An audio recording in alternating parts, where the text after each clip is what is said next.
Hello, my name's Mark Silver. Hopefully you're watching this video because you're considering purchasing a GNSS receiver that includes an IMU-based tilt compensation. Now my intent here is to advise you about the expected accuracy and repeatability of tilt compensated measurements. I don't want to discourage you from purchasing a tilt compensated receiver because I sell them. Now, tilt compensation is an amazing tool when you need to store moderately accurate points. Hidden points like pipe inverts, offsets and culverts, building features under eaves, vegetation, center lines under canopy. It's great if you need to shoot off to the edge of a river, fence posts, edge of water, center lines, topo shots. It's great if your horizontal position accuracy requirements are moderate. We'll talk about that more in a second. Tilt compensated shots are always faster than hand leveled shots too. You don't even need to stop moving the rover. You can just fire shots as you go along. It's going to record the position of the bottom of the pole, not where the receiver is. And it's going to update that IMU based compensation 100 times a second. IMU based tilt computations are not affected by magnetic interference. Most IMU based tools require a simple initialization and they don't even require calibration. So with these receivers, you just turn them on, you walk around a bit, the IMU will magically initialize and you're good to go. Wherever you put the point, it's going to store that position.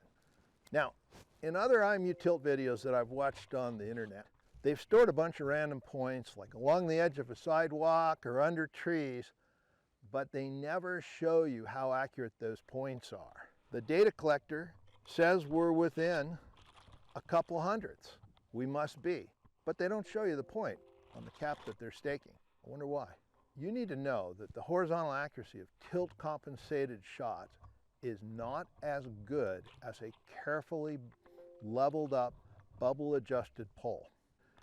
So to show you this, I've got a 2-meter pole and it's registered on a fixed point on the ground. Can't move. I'm going to turn the pole so it points to the north, and I'll show you that if I turn it 180 degrees, the bubble remains dead center. This is as good as I can personally adjust a pole. First, let's turn off tilt compensation. It's off. And now let's store a 5-second average.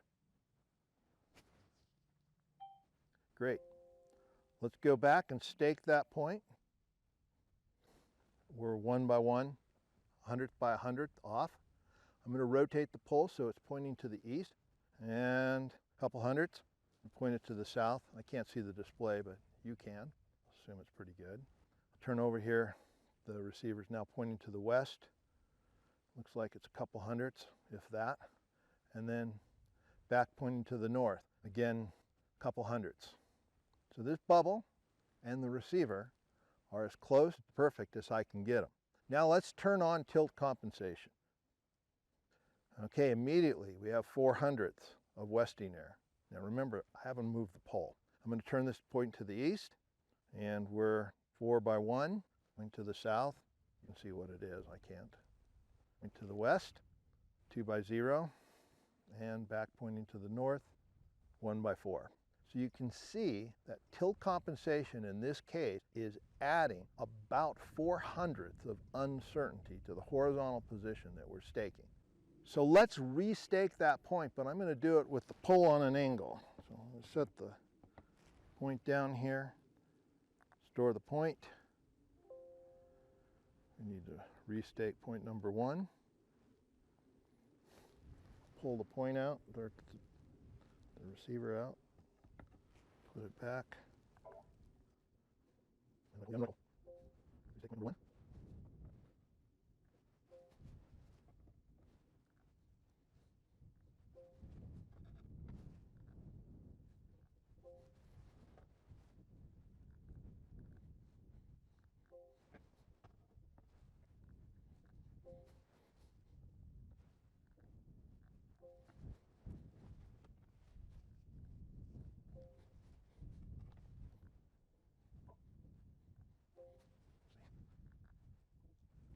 I think that's 10 points. Let's check our bubble again.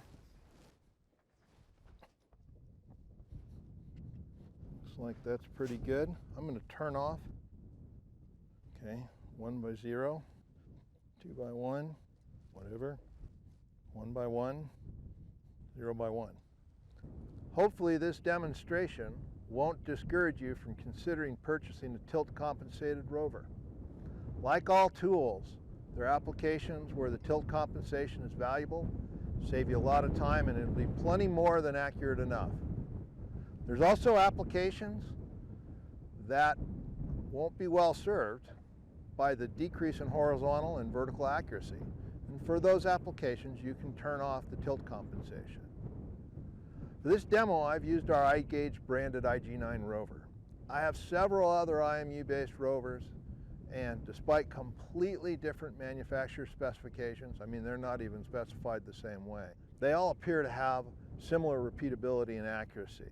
Because of risks, complaints from competitors, I'm not going to show you any of the other devices. However, it's simple to check them when you get a demo from your dealer. As always, thank you very much for watching my videos, and have a great day.